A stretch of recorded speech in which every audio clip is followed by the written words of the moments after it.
नमस्कार, जय जगन्नाथ। आज की इस कार्यक्रम में उपस्थित सीआरपीएफ भुवनेश्वर के आईजी आदरणीय संदीप खिरवार जी, बीएसएफ के भुवनेश्वर स्थित आईजी आदरणीय धनेश्वर कुमार शर्मा जी, हमारे स्थानीय एम्स के एग्जीक्यूटिव डायरेक्टर प्रोफेसर आशुतोष विश्वास जी,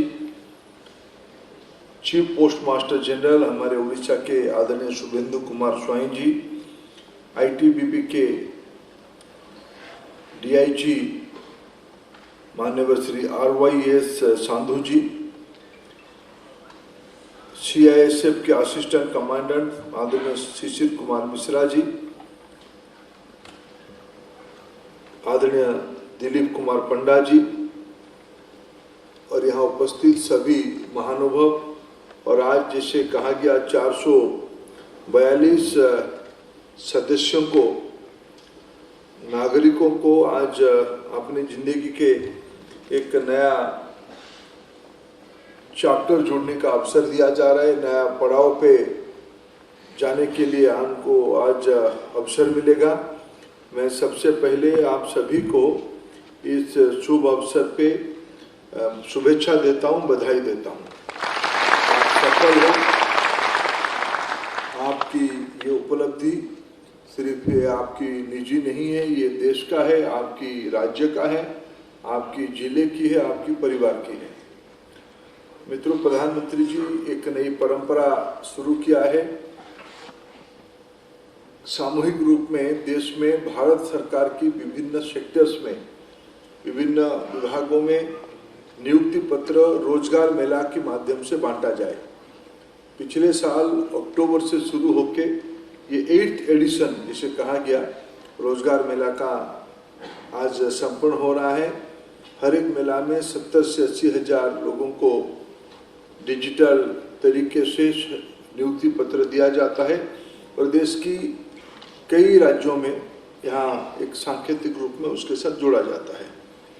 मित्रों, हम लोग जब सब इकट्ठा हुए हैं, देश एक नई ऊंचाई को अभी छू रहा है।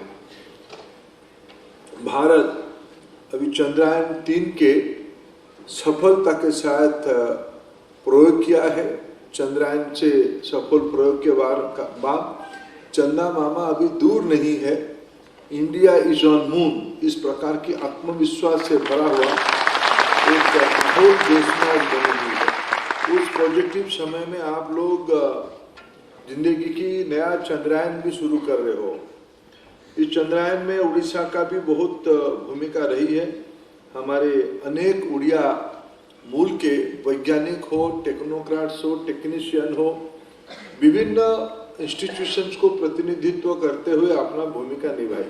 मैं उनको भी आज के अवसर पे बधाई देता हूँ। विशेष करके हमारे एमएसएमई विभाग के भारत सरकार की जो central tool room and training centre है, सीटीटीसी है, उसी सेंटर से 75 आइटम उस चंद्रयान की पूरा रॉकेट में लगी थी।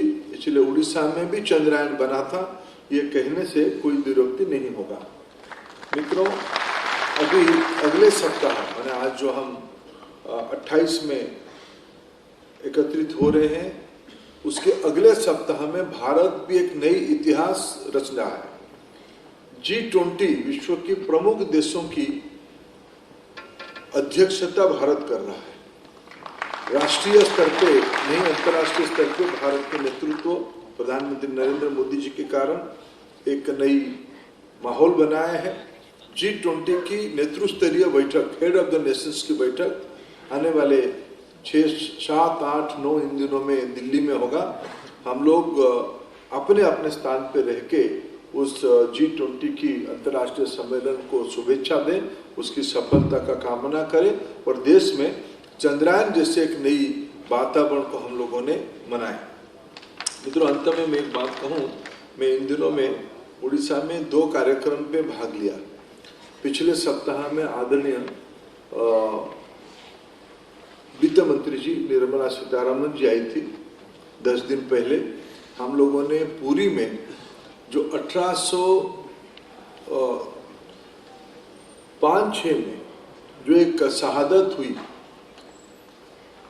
जय राजगुरु जिन्होंने पूरी श्री मंदिर की रक्षा के लिए एक बड़ा लड़ाई लड़े, अंग्रेजों के खिलाफ लड़ाई लड़े, जिनको फांसी दिया गया, उनके गांव गए थे मेरा देश मेरा मट्टी के कार्यक्रम में, मेरा माटी मेरा देश, उस कार्यक्रम में।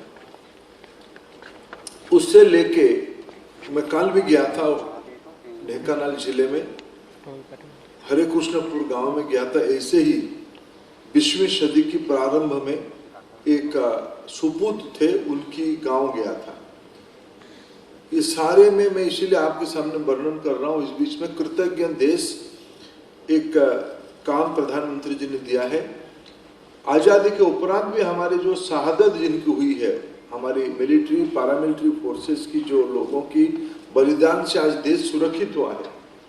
आज भी हमारे उड़ीसा और हमारा देश आप लोगों की परिश्रम से, आप लोगों की त्याग से सुरक्षित है। आज भी मन भर जाता है जब भी कभी न्यूज आता है देश की कोई डिफिकल्ट इलाका में देश विरोधी ताकतों से, संविधान विरोधी ताकतों से हमारी फोर्सेस की लड़ाई होती है, पैरामिलिट्री की लड़ाई होती है। अमूमन तो हमारा विजय होता ही है, विजय होना सुनिश्चित है, लेकिन कभी कभी वो दुखद घटना हो भी जाती है। ये देश राष्ट्र इसको ना भूले, इसलिए प्रधानमंत्री जी ने देशवासियों को आह्वान दिया है, हर एक गांव से मिट्टी जाए, हर एक जिले में इस प्रकार की स्वतंत्रता सेनानी से लेके शहीदों की याद किया जाए, उनको सम्मानित किया जाए, और अक्टूबर अंत तक देश भर की सभी गांव का मिट्टी संग्रह होते हुए दिल्ली की वार मेमोरियल के पास पहुंचे, तब आजादी के अमृत महोत्सव में सार्थक होगा, हमारी बलिदानियों की बलिदान सार्थक होगा, उनको देश कृतज्ञता ज्ञापन करेगा। यही ये कार्यक्रम है। मैं आने वाले दिनों में आप सभी का उसमें सहयोग कामना करता हूं। आप लोग उसमें से अपने देश की दायित्व है, हम अपने कृतज्ञता देश की शहीदों के प्रति समर्पित करें। मित्रों, में अंत में आपकी नई जिंदगी की सफलता के साथ साथ एक विषय का मैं उल्लेख करूंगा। शिक्षा और कौशल्य विभाग की दायित्व मेरे पास है। देश में राष्ट्रीय शिक्षा नीति लागू हो गया है, उसमें अनेक प्रकार की नया इंस्ट्रूमेंट, नया इनिशिएटिव लिया गया है। उसमें से एक है नेशनल क्रेडिट फ्रेमवर्क। आप जो अभी काम कर रहे हो, जो पढ़ाई करके आए हो, या आगे आपकी कैरियर ग्रोथ में आपकी काम की अनुभव को भी क्रेडिट में परिवर्तित करके आपकी ग्रोथ को मदद किया जाएगा। एक राष्ट्रीय शिक्षा नीति की बहुत बड़ी इनिशिएटिव है। आप सभी लोग अपने कैरियर को, क्योंकि स्किलिंग, रीस्किलिंग, अपस्किलिंग ये लाइफ लॉन्ग लर्निंग है, जिंदगी अंतिम क्षण तक सीखेंगे तो आगे बढ़ेंगे। मैं आपको आज के दिन में फिर शुभेच्छा देता हूं। चंद मिनटों में माननीय प्रधानमंत्री जी हमारे साथ जुड़ेंगे। मैं आपकी नई जिंदगी की शुभेच्छा देते हुए मेरे वाणी को विराम देता हूं। धन्यवाद।